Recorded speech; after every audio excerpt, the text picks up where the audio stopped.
Blog में सबका हार्दिक स्वागत है। सबके मंगल मोक्ष की कामना के साथ गीता के सार के अनुक्रम में श्रीमद् भगवद गीता में के यथारूप का वर्णन करते हुए अर्जुन ने कृष्ण की सरल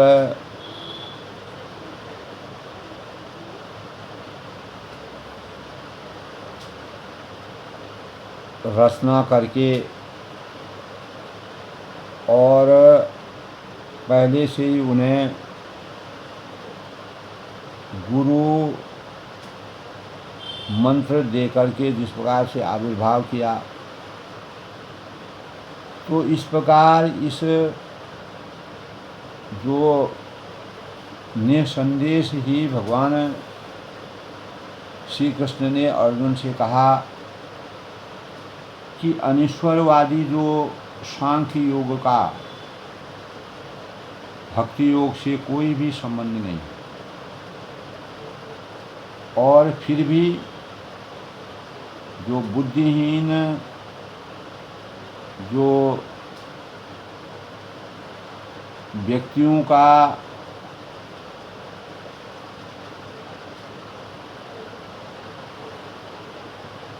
दावा है, उनका इस प्रकार का कथन है कि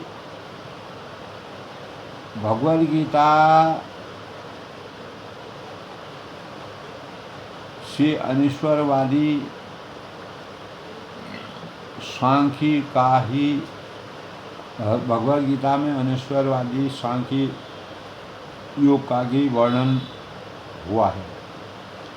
अतः मनुष्य को यह जान लेना चाहिए कि जो बुद्धि योग का अर्थ कृष्ण भावनामृत में है, यानी पूर्ण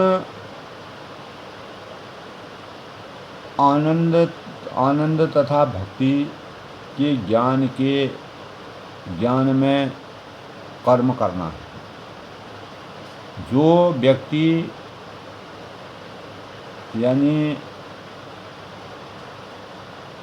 भगवान की दृष्टि से कर्म, भगवान की अपेक्षा से कर्म करता है, वह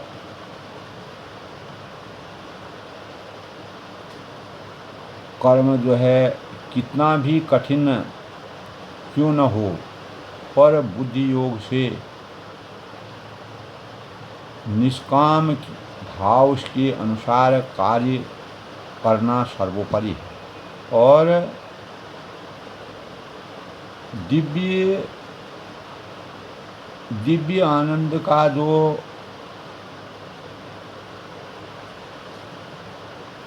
अनुभव करना होता है, तो ऐसी दिव्य व्यवस्था के कारण उस भगवत कृपा से यानी स्वतः संपूर्ण दिव्य ज्ञान प्राप्त हो सकता है। और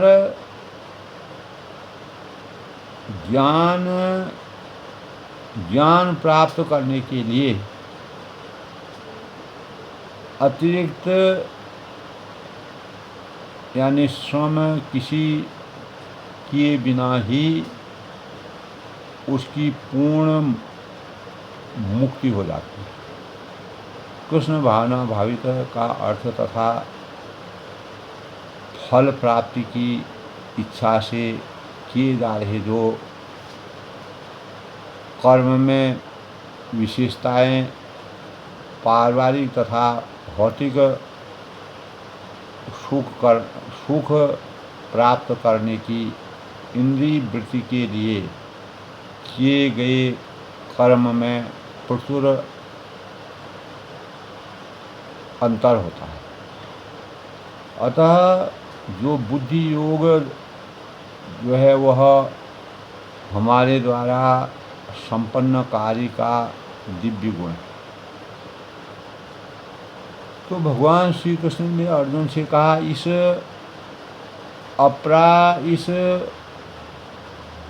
प्रमाण से न तो हानि होती है और न ही ह्रास होता है, अपितु इस पथ पर ही इस मार्ग पर की गई जो प्रगति है, आत्म प्रगति भी महान भय से रक्षा कर सकती है। अनेक प्रकार के भय विषादों से हमारी रक्षा कर सकती है। कर्म का कर्तव्य दिव्य गुण है और कृष्ण भावनामृत में कर्म को इंद्रिय तृप्ति की आशा न करके कृष्ण के लिए ही कर्म करना है। तो ऐसे कर्म को प्रारंभ होने पर ये कोई भी आत्मा, कोई भी बाधा हमारे जीवन में नहीं रहती और न कहीं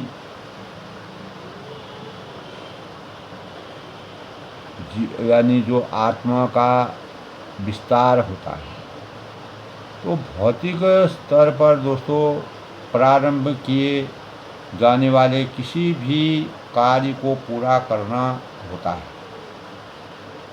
तो अन्यथा सारा प्रयास जो है निष्फल हो जाता है। किंतु कृष्ण भावनामृत से प्रारंभ किया जाने वाला कोई भी कार्य अधूरा रहकर भी स्थायी प्रभाव डालता है। तो अतः ऐसे कर्म करने वाले को ही कोई हानि नहीं होती है और वह कर्म अधूरा ही क्यों न रह जाए। यदि कृष्ण भावनामृत का 1% भी कार्य पूरा हुआ हो तो उसका स्थायी फल होता है। अतः असली यानी अगली बार भी दोस्तों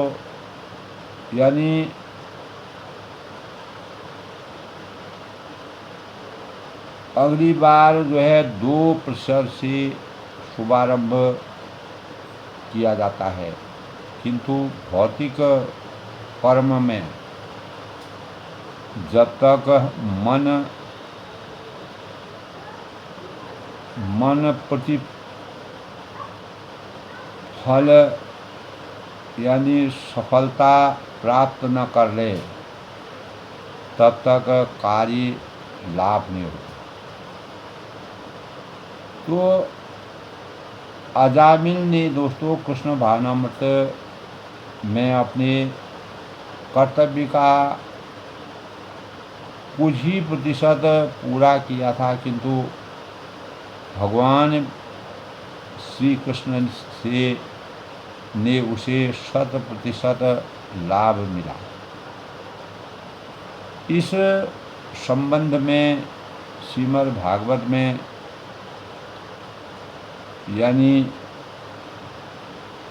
अत्यंत सुंदर भाव से कहा गया है कि यदि कोई अपना धर्म छोड़कर कृष्ण भावनामृत में काम करता है और फिर ज्ञान पूरा न होने के कारण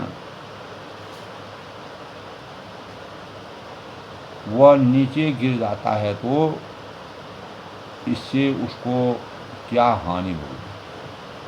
और यदि कोई अपने भौतिक कार्यों को पूरा करता है तो इससे उसको क्या लाभ होगा।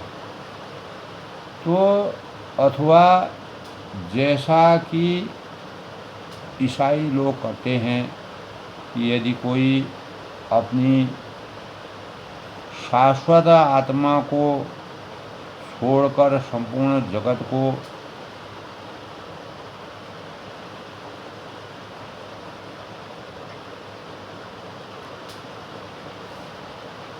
संपूर्ण जगत को, तो मनुष्य का इससे क्या क्या लाभ होगा। जगत को पा लेता है तो मनुष्य का इससे क्या लाभ होता है। तो भौतिक कार्य तथा उनके फल जो हैं शरीर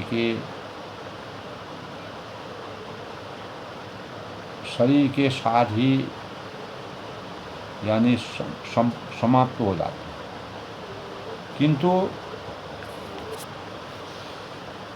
किंतु कृष्ण भावनामृत में किया जाने वाला कोई भी मनुष्य का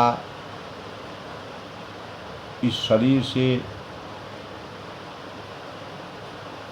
विनाश होने पर भी पुनः कृष्ण भावना भावित यानी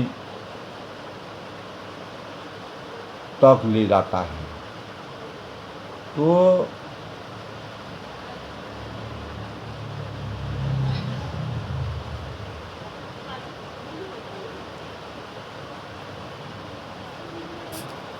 इच्छा है तो अल्प ज्ञानी मनुष्य वेदों के उन अलंकारिक शब्दों के प्रति अत्यधिक आसक्त रहते हैं, जो स्वर्ग की प्राप्ति, अच्छे जन्म, शक्ति इत्यादि के लिए विविध सकाम कर्म करने की संस्तुति करते हैं। तो इंद्रिय तृप्ति तथा ऐश्वर्यमय जीवन की अभिलाषा के कारण वे कहते हैं कि इससे बढ़कर और कुछ नहीं। तो साधारणतः सब लोग अत्यंत बुद्धिमान नहीं होते हैं और वे अज्ञान के कारण वेदों के कर्मकांड भाग में बताए गए सकाम कर्मों के प्रति अत्यधिक आसक्त रहते हैं। वे स्वर्ग के जीवन का आनंद उठाने के लिए इंद्रिय तृप्ति कराने वाले प्रस्तावों से अधिक और कुछ नहीं करना चाहते हैं। तो जहाँ दोस्तों मदिरा तथा तरुणियाँ उपलब्ध हैं और भौतिक पदार्थ, भौतिक ऐश्वर्य सर्व सामान्य है, तो वेदों में स्वर्गलोक पहुँचने के लिए अनेक पक्षियों की संस्तुति है, जिसमें अष्टांग यज्ञ प्रमुख है। तो वास्तव में दोस्तों वेदों में कहा गया है कि जो स्वर्ग जाना चाहता है और जो यज्ञ संपन्न करना चाहता है, तो अल्पज्ञानी पुरुष सोचते हैं कि वैदिक ज्ञान का सारा अभिप्राय इतना ही है। तो ऐसे लोगों के लिए कृष्ण भावनामृत के दृढ़ कर्म की स्थिति को पाना अत्यंत कठिन है। जिस प्रकार दोस्तों मूर्ख लोग विषैले वृक्षों के फूलों के प्रति दिया जाने वाला इस आकर्षण को फूल क्या होगा आसक्त रहते हैं, उसी प्रकार जो अज्ञानी व्यक्ति होता है और नैसर्गिक ऐश्वर्य तथा जो तज्जनित इंद्रिय भोग होता है के प्रति आकर्षित रहते हैं। तो वेदों के कर्मकांड भाग में कहा गया है कि दोस्तों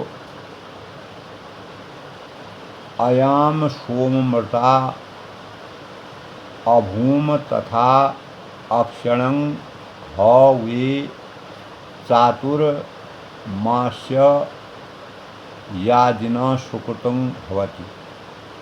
यानी दूसरे शब्दों में जो लोग चातुर्मास तप करते हैं वे अक्षर तथा अक्षर जो है अमर तथा सुखी रहने के लिए सोमरस पीने के अधिकारी हो। तो यही यहाँ तक कि दोस्तों इस पृथ्वी मंडल में भी कुछ लोग सोमरस के लिए अत्यंत इच्छुक रहते हैं, जिससे वे बलवान, और इस पृथ्वी में भी कुछ लोग यानी बलवान बने और इंद्रिय तृप्ति का सुख पाने के लिए समर्थ हैं। तो ऐसे लोगों को भव बंधन से मुक्ति से कोई श्रद्धा नहीं होती, और वे वैदिक ग्रंथों की तड़क भड़क से विशेष आसक्त रहते हैं। तो वे सामान्यतया विषयी होते हैं और जीवन में स्वर्गिक आनंद के अतिरिक्त और कुछ नहीं चाहते। तो कहा भी जाता है कि दोस्तों कि स्वर्ग में नंदन कानन नामक अनेक स्थान हैं, उद्यान हैं, जिनमें वेदों और सुंदरी स्त्रियों का संग तथा मधुर मात्रा में सोम रस उपलब्ध रहता है। तो ऐसा शारीरिक सुख निसंदेश विषयी है। अतः ये लोग वे हैं जो भौतिक जगत के स्वामी बनकर रहेंगे, भौतिक यानी अय्याशी सुख के प्रति आसक्त है, भौतिक सुखों के प्रति पूर्ण रूप से प्रतिबद्ध है। तभी कहा गया है जो लोग इंद्रिय भोग तथा भौतिक ऐश्वर्य के प्रति अत्यधिक आसक्त होते हैं वह वस्तुओं से मोहग्रस्त हो जाते हैं। उनके मनों में अंतःकरण में भगवान के प्रति भक्ति का दृढ़ निश्चय नहीं होता, वो अपने निश्चय में अडिग नहीं रहते हैं। तो इसीलिए वेदों में मुख्यतया दोस्तों भगवान श्री कृष्ण ने अर्जुन से कहा है कि मुख्यतया प्रकृति के तीनों गुणों का वर्णन पूर्णता से हुआ है। तब भगवान श्री कृष्ण कहते हैं कि हे अर्जुन, इन तीनों गुणों से ऊपर उठना पड़ेगा।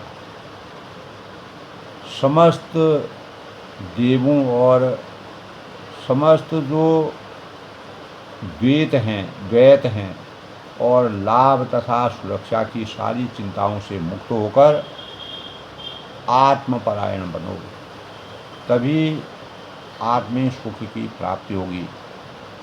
जब तक भौतिक शरीर का अस्तित्व है तब तक भौतिक गुणों की प्रतिक्रियाएं होती हैं, और मनुष्य को चाहिए कि सुख दुख का और शीत ग्रीष्म जैसी क्रियाओं का सहन करना सीखें, उनको बर्दाश्त करने की आदत डालें। इस प्रकार हानि तथा लाभ की चिंता से मुक्त हो जाते हैं। जब मनुष्य कृष्ण की इच्छा पर पूर्णतया आश्रित रहता है तो वह दिव्य अवस्था प्राप्त कर लेता है। तो एक छोटे से कूप का सारा कार्य एक विशाल जलाशय से तुरंत पूरा हो जाता है। इसी प्रकार वेदों के आंतरिक तात्पर्य जानने वाले को उनके सारे प्रयोजन सिद्ध हो जाते हैं। इस प्रकार कृष्ण भावना यानी वेदों के कर्मकांड विभाग में वर्णित अनुष्ठानों एवं यज्ञों का ध्येय आत्म साक्षात्कार के से अधिक विकास का प्रोत्साहन करना है और आत्म साक्षात्कार का ध्येय भगवद गीता के में पूर्ण रूप से इसका 15वें अध्याय में बताया गया है कि इस प्रकार स्पष्ट किया गया है कि इस प्रकार से अध्ययन किया गया है कि ध्येय जगत के अंतर्गत आदि कारण भगवान कृष्ण को जानता है और अतः आत्म साक्षात्कार का अर्थ है कृष्ण को तथा उनके साथ अपने शाश्वत संबंध को समझना। कृष्ण का साथ जीवों के संबंध का भी उल्लेख भगवद गीता में पूर्ण रूप से समाहित है। बताया गया है जीवात्माएं भगवान के अंश स्वरूप हैं, अतः प्रत्येक जीव द्वारा कृष्ण भावनामृत का जागृत करना वैदिक ज्ञान की सर्वोच्च पूर्ण अवस्था है। श्रीमद् भगवद गीता में कहा गया कि हे प्रभु, आपके पवित्र नाम का जाप करने वाला भले ही चांडाल जैसे निम्न परिवार से मैं क्यों न जन्म लिया हो, किंतु वह आत्म साक्षात्कार के सर्वोच्च पद पर अगर स्थित रहता है तो ऐसा व्यक्ति अवश्य ही वैदिक अनुष्ठानों के अनुसार सारी तपस्याएं संपन्न किए लेता है, संपन्न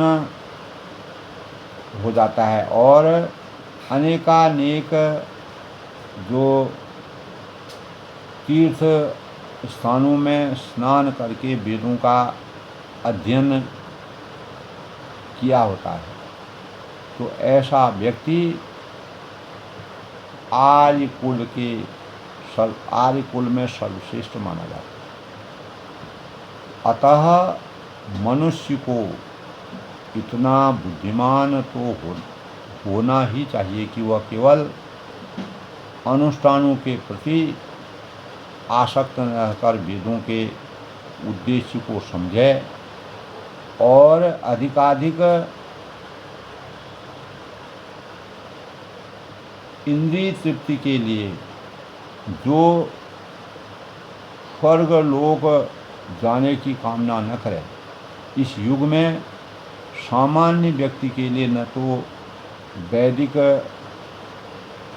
अनुष्ठानों के समस्त विधि विधानों का पालन करना संभव है और न सारे वेदांत तथा उपनिषदों का सर्वांग अध्ययन कर पाना सहज है। तो वेदों के उद्देश्य को दोस्तों संपन्न करने के लिए प्रचुर समय, शक्ति, ज्ञान और साधन की आवश्यकता है। इस युग में ऐसा कर पाना संभव नहीं है, किंतु वैदिक संस्कृति का परम लक्ष्य समझना कीर्तन द्वारा प्राप्त हो जाता है, जिसकी संस्कृति यानी पतित आत्माओं के जो उद्धारक भगवान चैतन्य द्वारा की गई है। जब चैतन्य से महान वैदिक पंडित प्रकाशानंद सरस्वती ने पूछा कि आप वेदांत दर्शन का अध्ययन न करके एक भाव की भांति पवित्र नाम का कीर्तन क्यों करते हैं? तो उन्होंने उत्तर दिशा के मेरे गुरु से मुझे बड़ा मूर्ख समझकर भगवान कृष्ण को के नाम का कीर्तन करने की आज्ञा दी। अतः उन्होंने ऐसा ही किया और पागल की भांति माया यानी भावोन्मत्त हो गए। तो इस कलयुग में अधिकांश लोग या जनता मूर्ख है और वेदांत दर्शन समझ पाने के लिए पर्याप्त शिक्षित वेद है, सब पर्याप्त शिक्षित नहीं है। वेदांत दर्शन के परम उद्देश्य की पूर्ति भगवान के पवित्र नाम का कीर्तन करने से होगा। तो वेदांत वैदिक ज्ञान की पराकाष्ठा या उच्चता और वेदांत दर्शन का प्रेरणता तथा ज्ञाता भगवान कृष्ण है। सबसे बड़ा वेदांतु तो वह महात्मा है जो भगवान के पवित्र नाम का जाप करने में आनंद लेता है, नाम जाप के सुख की अनुभूति करता है। संपूर्ण वैदिक रहस्यवाद का यही परम उद्देश्य है। तो इसीलिए भगवान श्री कृष्ण ने कहा कि तुम्हें अपना कर्म, अर्जुन से कहा कि तुम्हें अपना कर्म कर्तव्य करने का अधिकार है, किंतु कर्म के फलों से तुम अधिकारी नहीं हो। कर्म फल जो जस कहीं तस फल शाखा, कर्म प्रधान विश्व रचि राखा, जो जस करें तस फल शाखा। तो परमात्मा के द्वारा फलों के तुम अधिकारी नहीं हो, ये श्री कृष्ण ने अर्जुन से कहा। तुम न तो कभी अपने आप को अपने कर्मों के फलों का कारण मानते हो, मानो नहीं कर्म करने के कभी आसक्त हो। इस प्रकार दोस्तों आज के कृष्ण भावना मृत के अनुसार गीता के सार में भगवान श्री कृष्ण ने अर्जुन को अनेकों बातों से उनके विचार को, उनके आत्मा को, उनके चिंतन को, उनके मनन को, उनके ध्यान को बदलते हुए मानव चेतना को जगाने के भावों का जो रहस्यमय वर्णन किया है, चैतन्य महाप्रभु ने इन भावों को स्पष्ट रूप से रखा है। और कर्मण्येवाधिकारस्तु मा फलेषु कदाचन, और माँ कर्म फल हेतु भूर्मो ते संगोष कर्म। तो कर्म फल प्रधान है, तो कर्मण्येवाधिकारस्तु मा फलेषु कदाचन, यह गीता का सबसे बड़ा सार स्वरूप ज्ञान है। इसी के परिणामस्वरूप भगवान श्री कृष्ण ने अर्जुन को ज्ञान की प्राप्ति की। तो आज के प्रेरणादायक विषय में गीता के सार के अनुसार भगवान श्री कृष्ण ने अर्जुन को किस प्रकार से कर्म प्रधान विश्व राखा, जो जस करे तस फल चाखा, रामचरितमानस में भी लिखा गया है। गीता के द्वापर में भी भगवान श्री कृष्ण ने के माध्यम से शिरोमणि चिंतामणि ने, चैतन्य महाप्रभु ने इस प्रकार का ज्ञान हमारे आगे रखा है, जिससे कृष्ण भगवान ने अर्जुन को पूर्ण मर्यादित जीवन जीने की प्रेरणा दी और पूर्ण ज्ञान से उनको तृप्ति दिलाई। तो आज के प्रेरणादायक विषय में अपनी वाणी को विराम देते हुए सबके मंगल भविष्य की कामना करता हूँ। इसी प्रकार गीता के सार का अनुसरण करते रहें। कल फिर मिलते हैं, तब तक के लिए सबका अभिनंदन, सबका स्वागत।